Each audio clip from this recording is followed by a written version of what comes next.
Grab your drinks and have a seat. It's time for serial killers.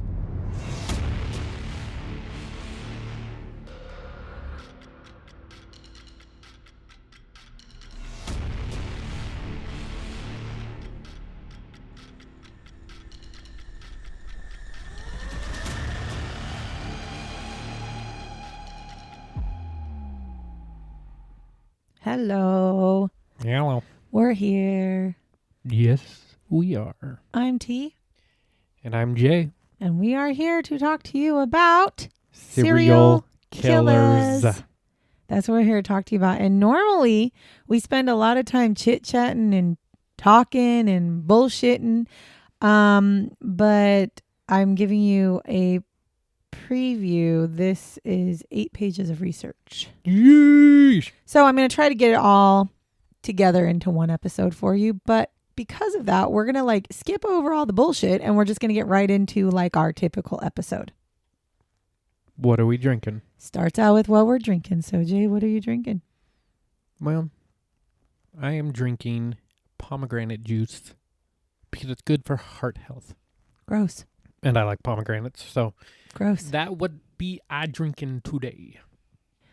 Nice. Gross. I think juice is gross. So fun fact about me, I don't like juice. I don't like Crystal Light. I don't like lemonade. I don't like any of that stuff. I like water and coffee.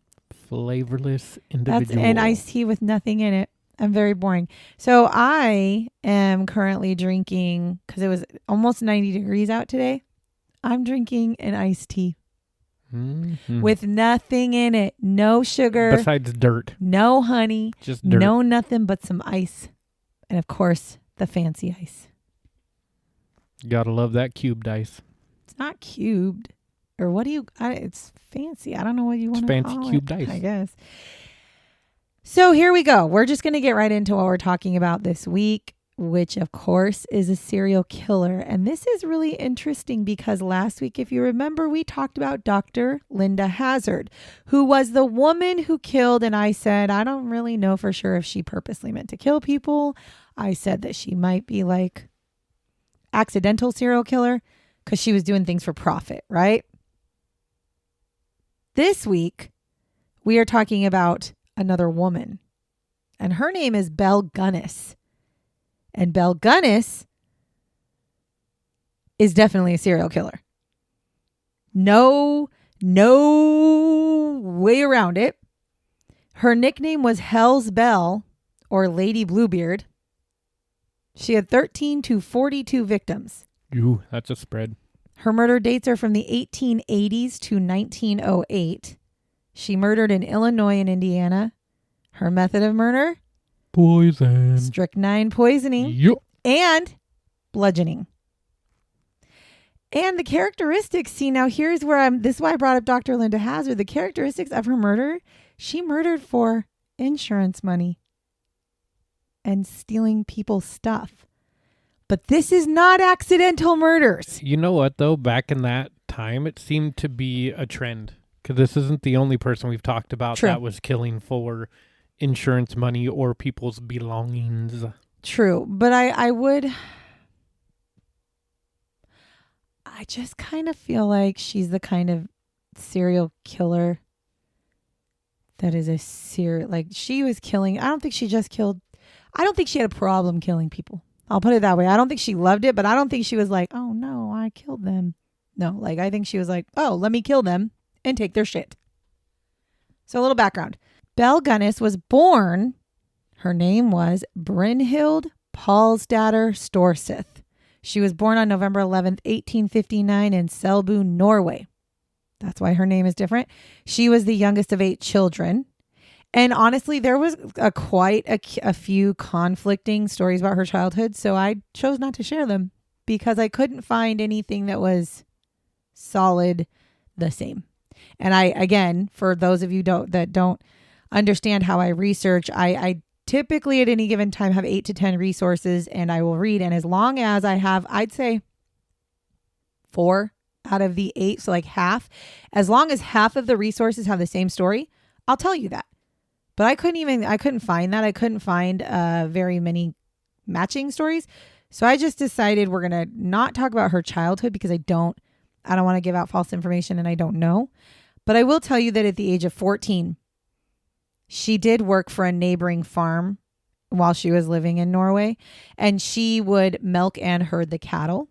And she was doing this because she was saving money because she was trying to make her way to New York City. She was trying to move out of Norway into New York City.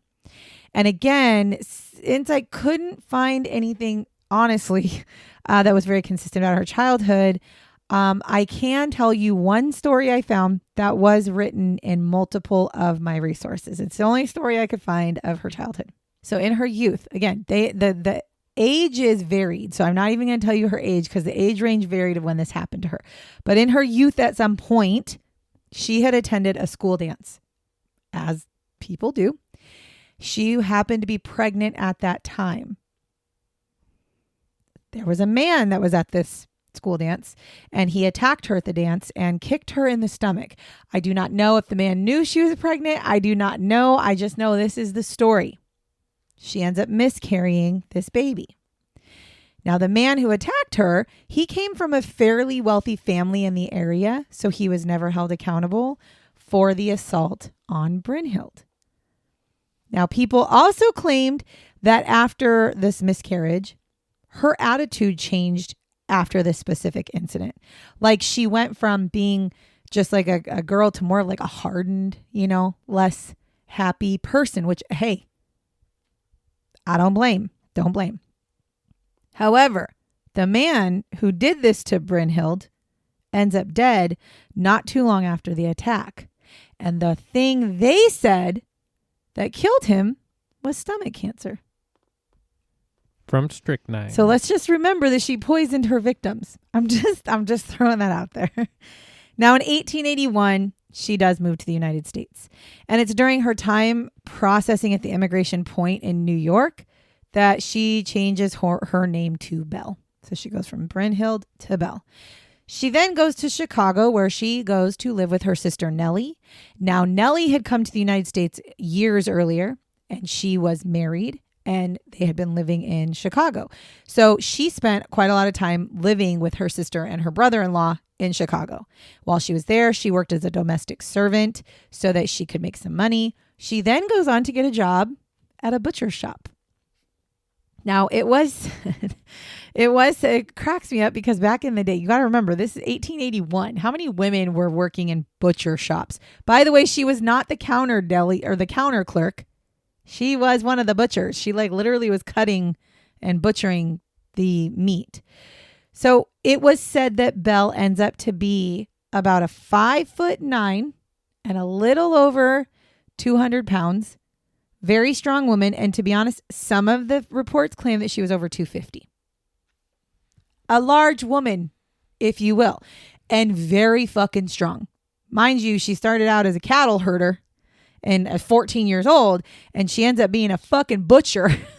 She's got muscles. She's strong. Slinging meat. Yeah.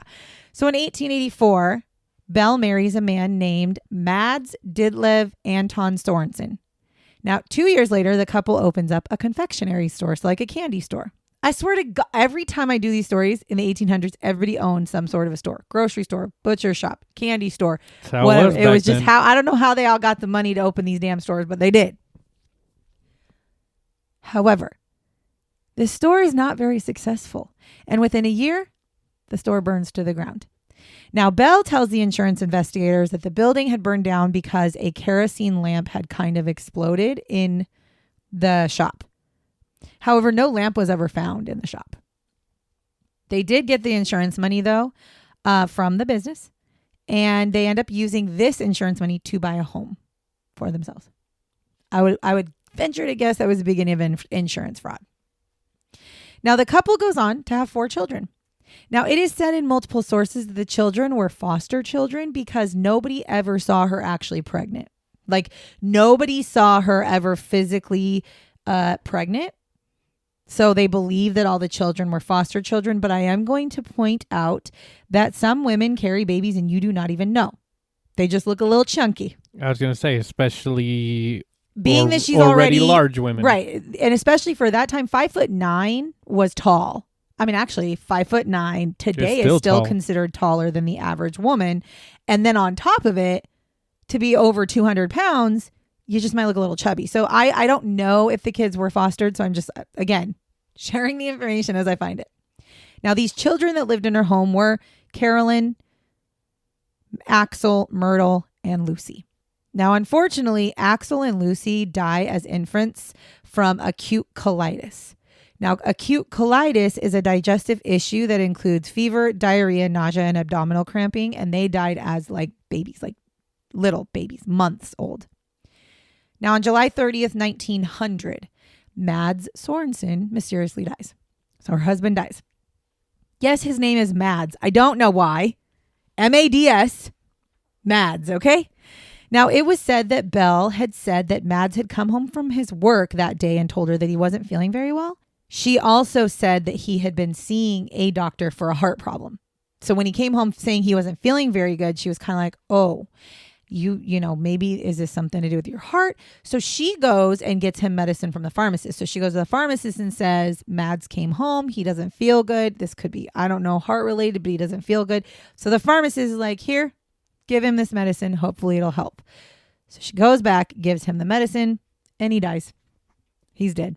Now, the initial report from the first doctor that saw Mads after he died. So the first doctor that came to the house and looked him over and listened to the things said that he had been poisoned by strychnine. Now, the family doctor, who happened to be the one who was seeing him for all of his heart stuff, stepped in and said, no, he had heart problems. He died of heart failure. Like, just so you know, I was seeing him for heart problems. He died of heart failure. No autopsy was done because they did not consider it suspicious because of the fact that he had heart problems. And it was noted, and he had a family doctor who said that he did. Now, it also just so happened that on this particular day, this day that he died, so on July 30th, 1900, that day, Mads had 2 life insurance policies. One was expiring, one was starting. Okay? They all overlapped on that one day. So July 30th, his one ended, and on July 30th, his new one started.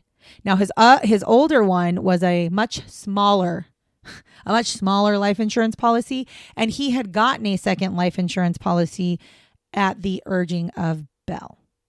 So now he died. He happened to die on the day where both of his life insurance policies were in full effect. So Belle's goes to both insurance companies and basically says, my husband died of a heart problem. I'd like to collect the insurance money. And they said, okay. And they gave it to her. Doubling it up. Yep. So they gave her the money. She takes the money from his death and she buys a farm near LaPorte, Indiana. And most of the reports say that this farm that she bought was a slaughterhouse. Pig farm. Boo-hoo-hoo. Pig farm. The pig farmer. Yep. Now, before she officially moves to LaPorte, Indiana, she meets up with someone that she had actually known for quite some time. His name was Belle Gunness. Now, he was a recently widowed man, and they end up getting married on April 1st, 1902. A week after they get married, Peter's daughter dies. Peter's daughter was a younger girl. And she dies in the home where Belle is, and Belle is the only one home with her. Then in December of 1902, Belle says that Peter was in their home reaching for his slippers, which were near the stove. And he was accidentally scalded with brine when he was trying to get those slippers. And then as he's grabbing this, a piece of a sausage grinding machine fell on his head, causing him fatal injury for him to die. Repeatedly. Now, as per usual, she just happened to have life insurance on him and was able to claim the money because they thought it was an accidental death. However, the district coroner took a little closer look at this death, and he said, I don't think that's what happened. This doesn't look like an accidental death by a grinding sausage machine falling. Because again, my guess is when they found his body, he had been burned. And then his head was bashed. And they probably asked, and when she's like, well, he was reaching for the slippers, burned himself, ma'am. And then the sausage grinder machine thing fell on him. Okay.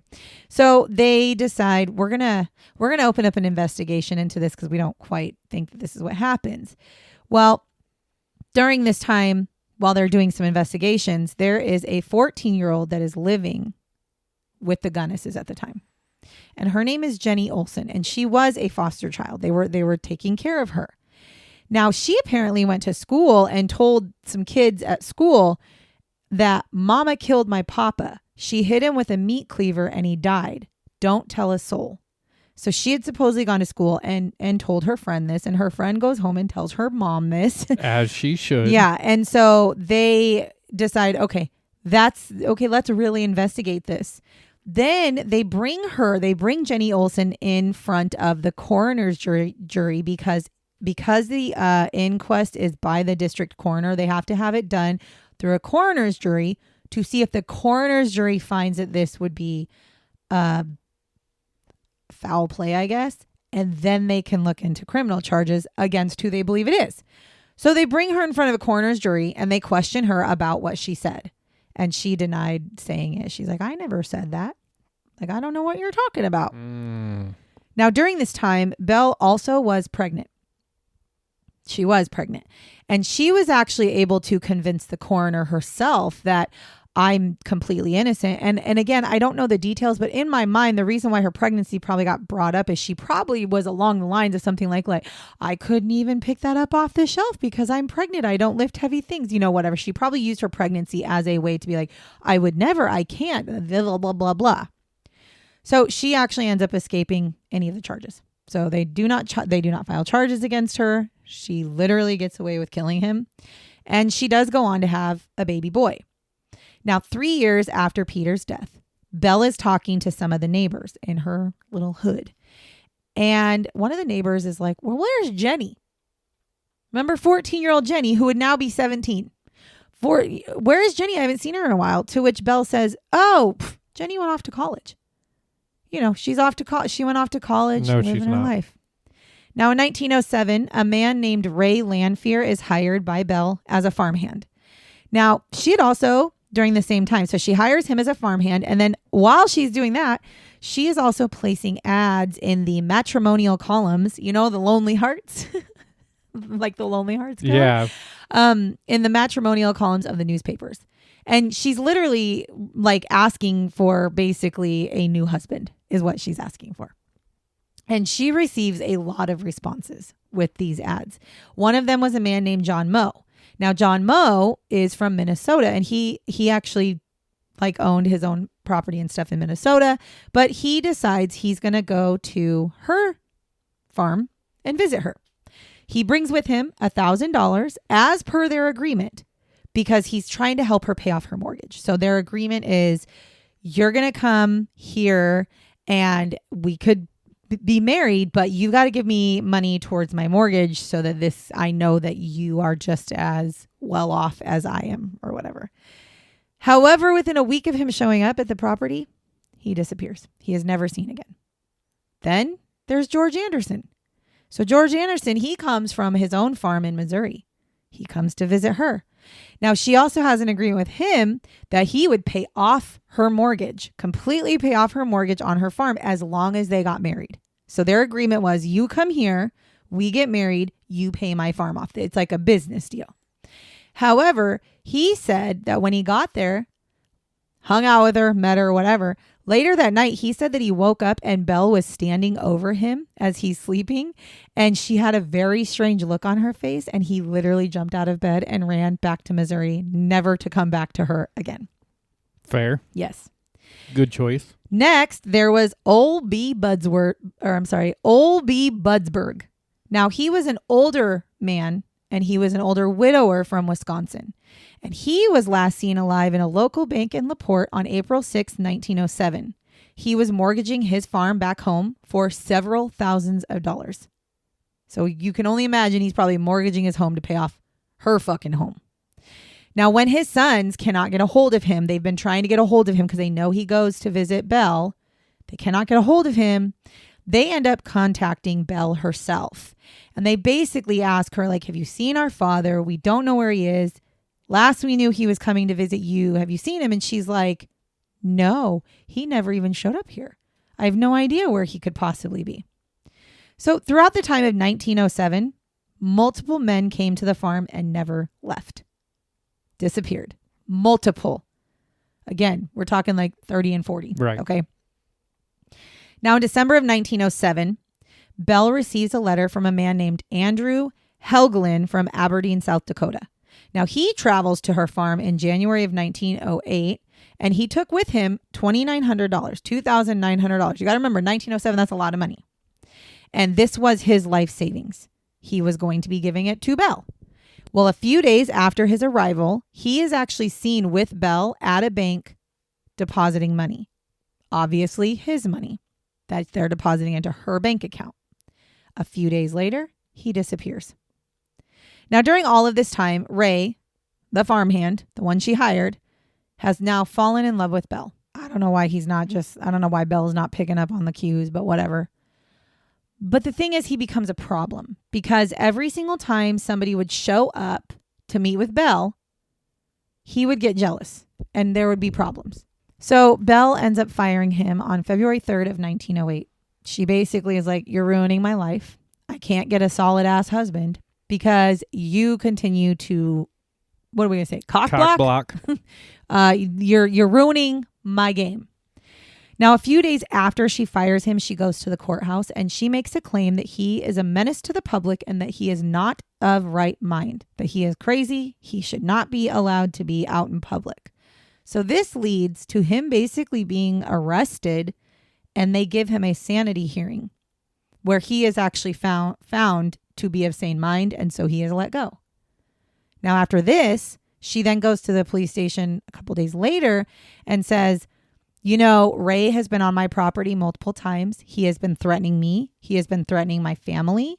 So then he's now arrested for those things, and he's being trespassed on her property now. Now, around this time that this is all going on, Andrew's brother is now showing up asking questions about where the fuck his brother could be. Now, this triggers Belle to go, oh shit, his brother is here in town asking questions about him. He's been seen with me. I think I should probably figure something out because I think I'm going to be in trouble soon. So she begins to set some things up for her own escape. She meets with a lawyer. She tells the lawyer that she is fearful of her life and fearful for her children's lives because she's saying that Ray Lanfear, the farmhand, the ex-farmhand, she said he has supposedly said he wanted to kill her and he was going to burn her house down. So she makes a will that leaves her estate to her children. And then she goes and she pays off all of her mortgage. So on April 28th, 1908, Belle's house is on fire. Uh-oh. Now, her new farmhand, Joe, wakes up to the smell of this fire, and he immediately jumps out of bed, runs out, and starts yelling for Belle and her children, screaming their names to try to get them to come out of the house. He said, I didn't hear anything. There was no noises. I heard no yelling, no talking, not even movement. So he couldn't wait. So he said, I ran out of the house, and then he immediately runs to get help. Unfortunately, by the time he comes back with help, the house is literally burned to the ground. So he, because again, we're talking about 1908. It's not like the phones. They're not using drywall and shit. So no. So the house is burned quick to the ground. So they search through the home stuff. Rubble. Yeah. And they do find 4 bodies in the home, 3 children and 1 woman. Now, the thing is, the woman, the female, her head was gone. So they couldn't identify who it was. So they couldn't determine who it was. Truly could not determine who it was. Man, it just burned up. Now, the bodies of the children were found. They could be identified because they were also in their beds. Police immediately look for Ray Lanfear. They find him. They arrest him. Because, again, she had told her lawyer, right, he said he'd burn my house down. However, I must note, she never went to the police and told them this. And no, she also never, ever, ever said anything about, oh, my God, he's been threatening me so much. Like, nothing. So that's already kind of like whatever. So he was charged with murder and arson. Now, people did see the body of the female, not just the coroners and stuff, but other people like neighbors and shit.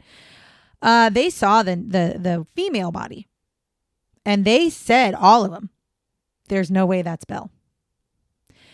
There's no way that's Belle. That lady is way too small to be Belle. So the female, per the autopsy, per the coroner, measured up to be 5'3". But she had a 6-inch tall head. I think they were including like what would have been a average size head, and weighed about 150 pounds. She had a heavy head. So reminder to you all, Belle was 5'9" and over anywhere between 200 and 250 pounds.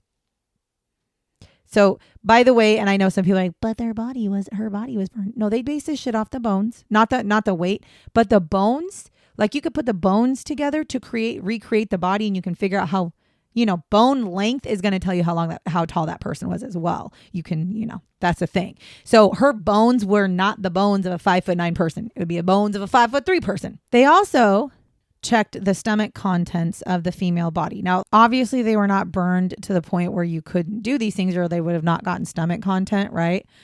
So they get the stomach content from the woman, from the female body, and they find that there are large amounts of strychnine poisoning in the stomach contents of the female with no head. Then they go back to the scene. So this has been like a day or so. They go back to the scene and they find a piece of dental bridge work, like a dental bridge. Back in the day, they made this shit out of, what did they say? Original teeth, porcelain, and gold. That's what it was made of. Horse teeth. And they found this in the rubble. So they brought this bridge, and they were looking at the bridge. They brought it to her dentist, and he said, oh yeah, I did that. That's my work. And that was in Belle's mouth for sure. That is her bridge. So this is when the coroner was like, well, then it's obviously Belle's body, because her dental bridge was found literally where her body was found later. Yeah, in the rubble. You couldn't pull out a dental bridge. So Joe then tells the police some interesting information about what he had been doing on the farm since he had been working for Belle. He said, it's like I would be bringing large amounts of dirt to this really big area where the hogs were being fed. But I don't know why she would just always have me bring just dump shits tons of dirt in where the hogs were. So I'm not, so he says that. He also says, I noticed that there were several deep depressions in the ground. And when I asked Belle, why are there so many divots in the ground over here? She said, it's just garbage underneath it. Like basically she was burying her garbage. Yeah. So, garbage bodies. So the police at this point are like, well, that's kind of suspicious. So on May 3rd, 1908, police were like, let's go see. Let's see what there is. Let's see if there's anything else that could tell us anything about what the fuck's going on at this house. So police start digging up the property, and they find the remains of Jenny Olson, the 14-year-old who was living with her. They find her body, her remains. They also find the body of 2 unidentified children. Next, they find the remains of Andrew Helgelin. These are all the people that should have disappeared from her farm. Now, as they continue to dig, they do end up finding Olby Budberg. They find Thomas Lindboe, Henry Gerhold, Olaf Svenherud, John Moe, and Olaf Lindblom. They basically find the remains of about 12 or more people, basically in the area that the hogs were. Now, some of them were not able to be identified, and part of this was because of how they chose to unearth the remains. It kind of fucked up the bones, and I think it also may have broken some of the bones and, whatever. So yeah, they probably used a tractor. I don't know. Did they have tractors in 1908? I think so. I don't know. Or like an ox with the little claw thingy. So they don't have the exact number of how many bodies were actually on her property. But what they did do is they took the bones of some of the people, and 7 of the people that she had killed were buried together in 2 coffins. Now, Belle is suspected of killing at least 27 other people. This is because they were last seen with her, they had worked for her, and they had disappeared. So these are other people that showed up at her house to work and never were heard from again, or showed up to her house answering one of her ads, and never were found again. Some of the items of these victims who disappeared were found in her home. Well, in the ruins of her home, but like for instance, a gold ring that was engraved with one of the men that was supposed to be coming to her home. His ring was found in her home. So it's things like that they were like, okay, well, she most undoubtedly probably killed them as well. And again, I'm going to reiterate, let's not forget she had fucking pigs. And if y'all don't even know what the significance of pigs are, check out the pig farmer. Why the fuck are you listening to true crime? So the significance of pigs are you can feed pigs anything. So if you kill somebody and you cut up their body, you can feed it to the pigs and they'll eat it. Now the downfall, like the pig farmer found out, they will shit out your poop DNA. Your DNA out, and so your DNA will end up in the ground, but they will literally eat bones and all. So if you have a pig farm and you're a serial killer, that is one way to dispose of the bodies along with her burying them. But I mean, that would maybe explain why there's only 12-ish bodies found and not 40 or 30 or they say 27, right? So Ray Lanfear ends up going on trial for murder and arson because at this point they're like, well, even though there's all these bodies we found, we also still think that you murdered her. We also still think that you lit her house on fire. His defense comes out and says Ray did nothing. He literally did not light the house on fire. He most definitely did not kill Belle because, well, he loved her. They also brought in a test because his defense was questioning the bridge work. Okay. And they'd done a test. They were saying after they brought the dental bridge to a person who would make these bridges, they had said well, yeah, I mean, the gold would melt a little bit, but no, it's the fact that this bridge is still fully intact. That probably would have happened in the fire. So they decided they're going to test their theory. So they created a test. They took this basically an identical bridge work and they put it in a fire similar to what her house was. Now, after they did the test, they found that the dental bridge should have melted far more than it did. They also found that the teeth, the actual teeth that the bridge was connected to, would have stayed, and the porcelain teeth would have started to hollow out, and the gold would have melted, completely melted. So it would have been warped at best, and also it would not have been out of her mouth. It would have been in her skull. Well, in her head, but again, her head's gone. So why would her, with no teeth attached to it, her bridge, for people who don't know, a bridge is cemented in. So for them to take a bridge out, you'd have to find a way to get the cement to come out. It's a whole thing. So they were questioning that. Then after that, there were some claims that some people happened to see a police officer at the house one day. They saw this officer taking what looked like a dental bridge out of his pocket and putting it at the scene and then leaving. And then a little later, somebody else showed up and was like, hey, my God, there's this bridge in the ground. I mean, I'm going to be honest with you, Belle, she was a bit of a hussy. So maybe she had that police officer in her pocket. I don't know. Now, Ray ends up being found guilty of arson, but not murder, because they literally were able to prove you don't even know if that's her. First of all, you don't have a head. And second of all, there's a lot of things that would question even at all. He was sentenced to 20 years in prison on November 26th, 1908.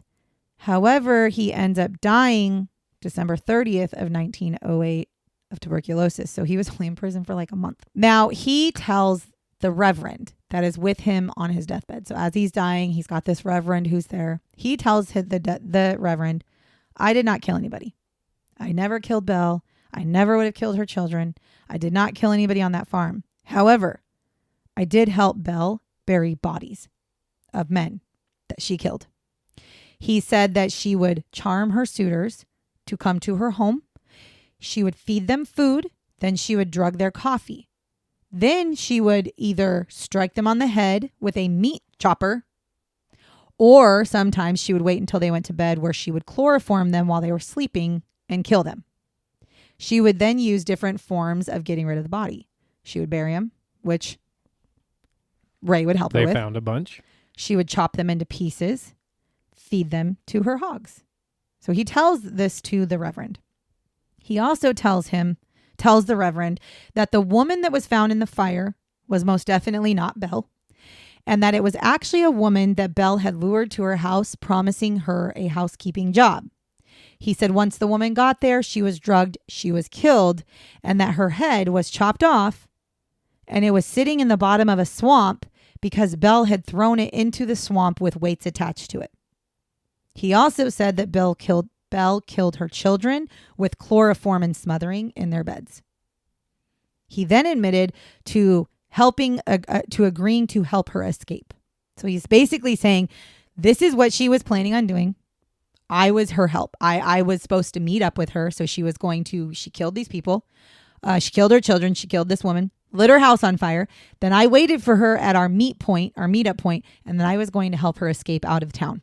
That's what he tells me. She never showed up. She never showed up to the area. So throughout the years, there were actually sightings reported of Belle throughout the United States. She was seen supposedly in Los Angeles, San Francisco, Chicago, New York.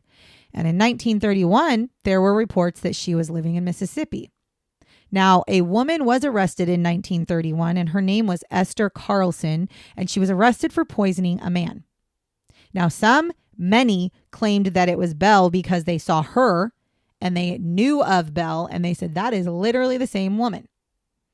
However, they never got a chance to ask Esther any questions because she died while she was waiting for her trial. Now, on November 5th of 2007, they had decided to exhume the female body that had been found in that fire, trying to identify potential. They know it's not Belle. They 100% can tell you it's not Belle. She was just too small of a woman, but they were hoping they could identify who it was maybe. However, it did not work.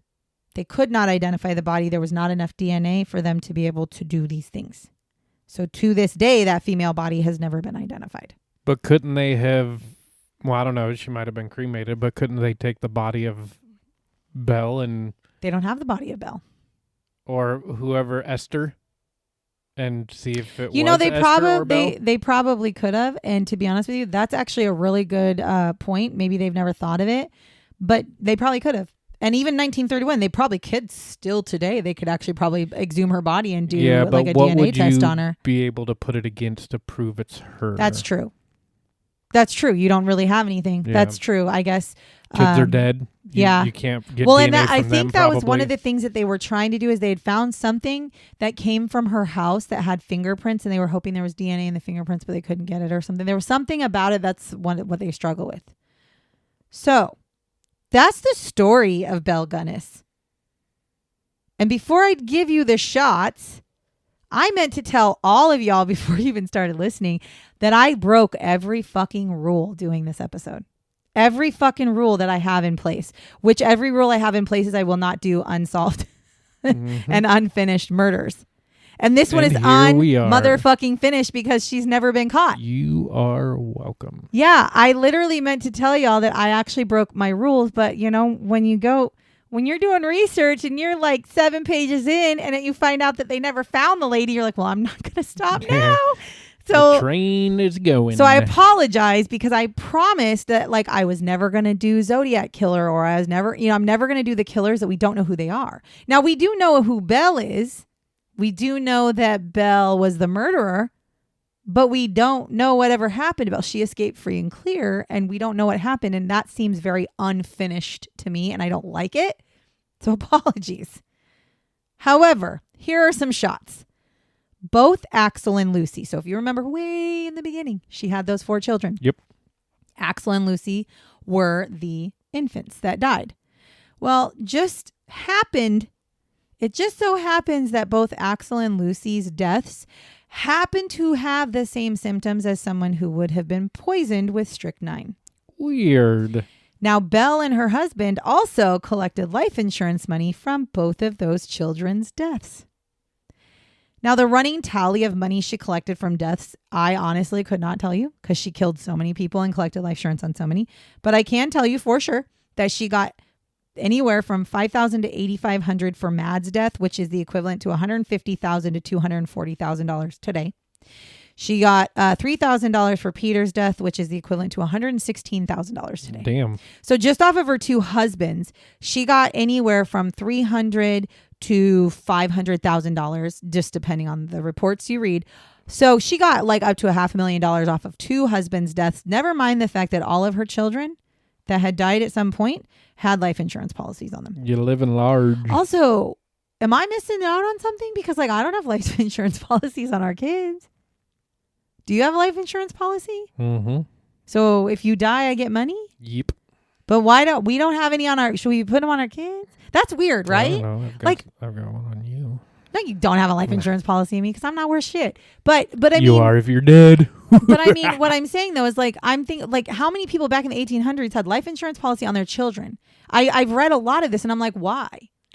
So that if your kid dies, you make a profit? Maybe. I mean, you figure the mortality rate of children then was probably a lot higher than it is now. Yeah, but I'm thinking I don't want money for my kid's death.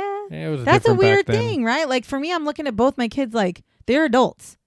If my children were to die tomorrow, I'm not cashing in on their death. Yeah, I just don't think I could. You know, it's a different time. Maybe that's just something that Or they just didn't love their fucking kids enough because Jesus.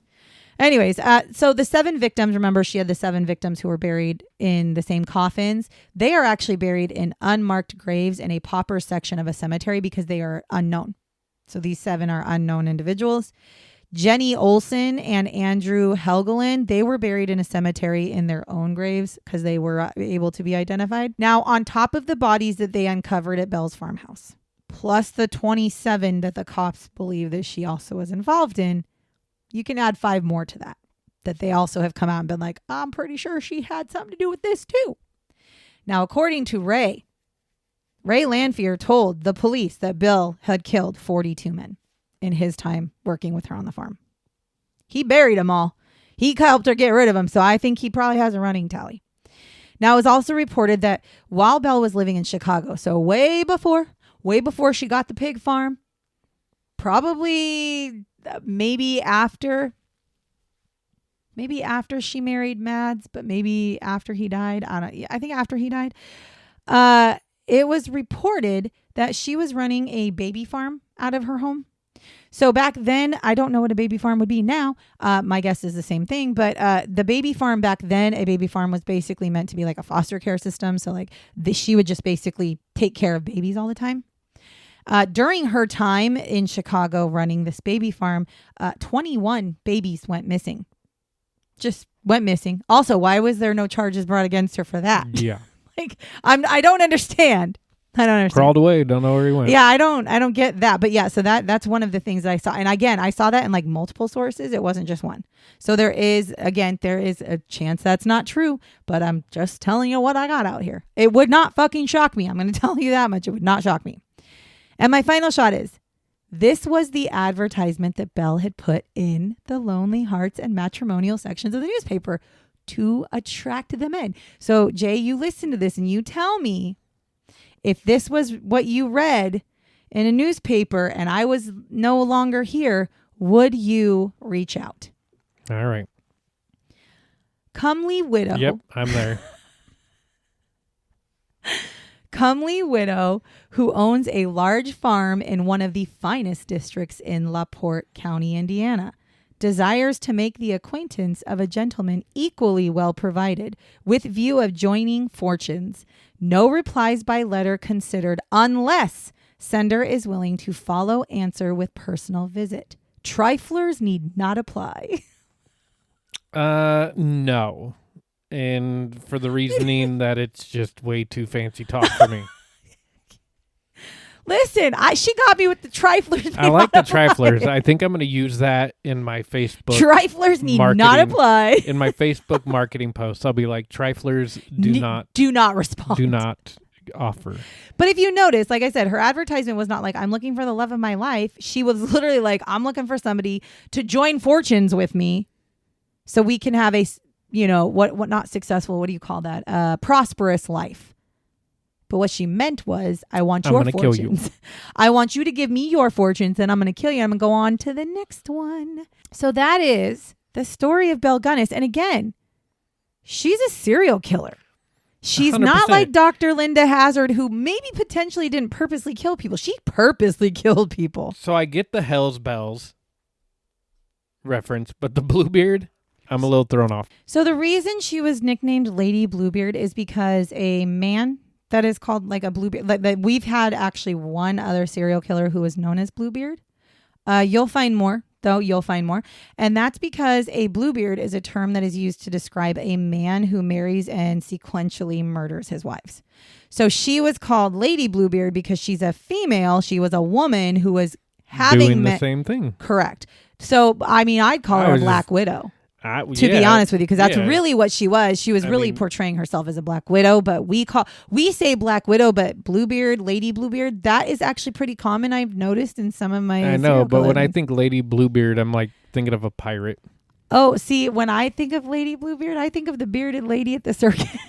Well, that too, but and I'm like, was she just like a? But I almost wonder. Oh, Lady Bluebeard. I almost wonder if they called her Lady Bluebeard because she was a big woman. Maybe. And if you see pictures of her, which there will be a picture of her like on our podcast, she was a hefty woman. I mean, it could have been worse. She could have been like the Butch of Indiana or something like. Yeah, I mean, and again, she was. I don't know. I think that's why, but most people actually referred to her as Hell's Belle. Honestly. Yeah, that makes more sense. That does make sense. But yeah, there are some who have called her Lady Bluebeard because she literally was. She did not marry any of the men, though. She just killed them for their money. Swindled them in, and within a week, she killed them. Hey, if you're going to do it, short and sweet, quick and quiet, hurry up and go. Like, okay. Mm-hmm. But what I wish, what I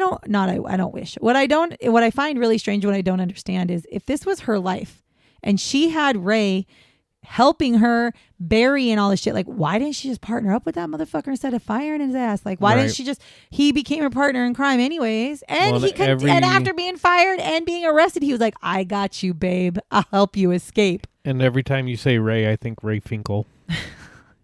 Well, no, laces out. All right. Anyways, this was she's definitely a serial killer, and she meant to kill these people. And I would firmly believe that she killed 42 people. Ray said so. I kind of believe him. I think when you have a pig farm, 42 people sounds pretty likely. That's not even a lie. And the way she was doing it, also very likely, especially since she had a helper who would help her remove the bodies. So, okay, we've got it all. So if you like the things that you hear, if you like listening to us talk about serial killers, whether they're female or male, or really serial killers or pretend serial killers, because we've talked about some people that are like, I don't know about that. Keep listening to us. And if you are following us and you think there's anybody out there who would like to listen to us, make sure that you share us with them, because we love it when we get new downloads and new people who like us just as much as we like you. Sure do.